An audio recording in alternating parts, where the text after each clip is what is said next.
ka danna subscribe, kana ka danna ƙararrawar sanarwa domin samun sabbin shirye-shiryenmu da zarar mun dora. Mun gode. Assalamu alaikum, barkanmu da sake kasancewa da ku a cikin wannan sabon shiri na duniyar taurari wanda yake zuwan mu kai tsaye daga channel ɗin nan mai suna Arewa Zone Hausa TV. To masoya nura inuwa, kada ku manta ku yi subscribing sannan ku danna ƙararrawar sanarwa domin samun sabbin shirye-shiryenmu da zarar mun dora.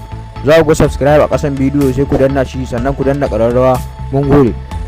To masoya nura inuwa, a yau shirin namu zai tattauna ne akan wata waka ta nura inuwa tsohuwa wadda kuka fi sani da rashin masoyi, wadda ya yi ta akan budurwarsa saboda ya je gurin ta kawai sai ya ga abokinsa a gurin, to shi kuma ya zuciya ta ɗauke shi ya tafi. To masoya nura inuwa, kada ku manta dai ku mana subscribe sannan ku danna ƙararrawa domin samun sababbin shirye-shiryen mu da zarar mun dora, kuma ku ci gaba da kasancewa da mu a cikin wannan channel din tawo mai albarka mai suna Arewa Zone Hausa TV domin kawo muku shirye-shirye masu ƙayatarwa. Mun gode musu ya nura inuwa kuma ma'abota nura inuwa, mun gode. To yanzu za mu shiga cikin shirin. Wannan waka ta nura inuwa wadda kun fi sani da rashin masoyi, wadda ya yi ta akan budurwarsa ya je wajen ta kawai sai ya ga abokinsa, shi kuma ya zuciya ya yi tafi.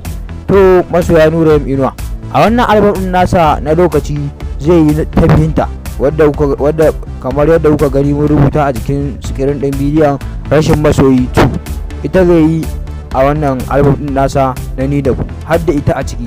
To masoya nura inuwa dai kada ku manta ku mana subscribing sannan ku danna ƙararrawar sanarwa domin samun sababbin shirye-shiryen mu da zarar mun dora. Mun gode masoya nura inuwa kuma abota nura inuwa. Sannan kada ku manta akwai wani shiri wanda muke tsarawa akan mawakan Hausa na Kano mai suna waye gwaninka, kuma shi ma muna sa shi a wannan channel din mai suna Arewa Zone Hausa TV domin samun shirye-shirye. To kada ku manta dai ku yi subscribe. Yanzu bara mu dan kunna muku wakar rashin masoyin ta farko wadda nura inuwa ya fara yi.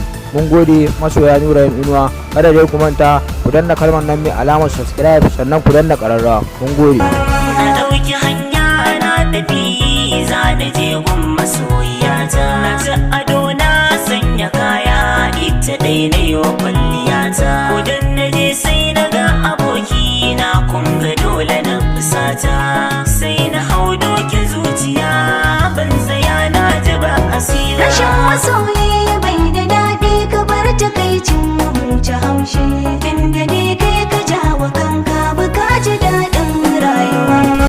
To masoya nura inuwa, kun je yadda wakar rashin masoyi ta farko ta kasance, to sai kun ji a wakar rashin masoyi ta biyu wadda zai sake ta a wannan album din nasa na ni da ku.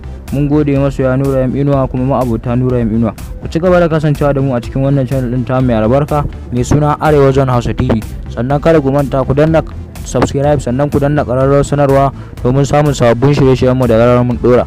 Mun gode masoya nura inuwa kuma ma'abota nura inuwa, ku ci gaba da kasancewa da mu a wannan channel din mai suna Arewa Zone Hausa TV. Mun gode. Bisalam, sai kun ji mu a shiri na gaba.